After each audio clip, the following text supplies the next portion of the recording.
Здравейте! Тази вечер ще бъде облачно, но почти без валежи.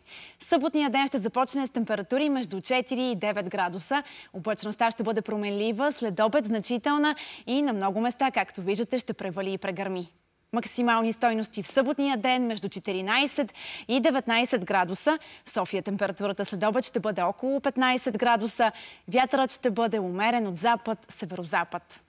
По-често облачно време и в планините. След обед ще има валежи от дъжд, а по високите върхове отново ще превалява сняг. Вятърът в планината ще бъде умерен от запад, северозапад. Температурата на 1200 метра височина ще бъде около 7-8 градуса. На 2000 метра температура около нулата. И в неделя ще вали, тогава очакваме и да застудее при вечери и в нощта срещу понеделник на места в предбалкана, по високите западни полета и на североизток дъждът ще преминава в сняг. В понеделник понижението на температурите ще продължи.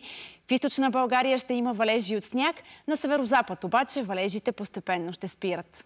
През следващите няколко дни е по-малко вероятно да вали. Възможно е в сряда на места в северна и източна България, а температурите в страната ще бъдат предимно между 5 и 12 градуса.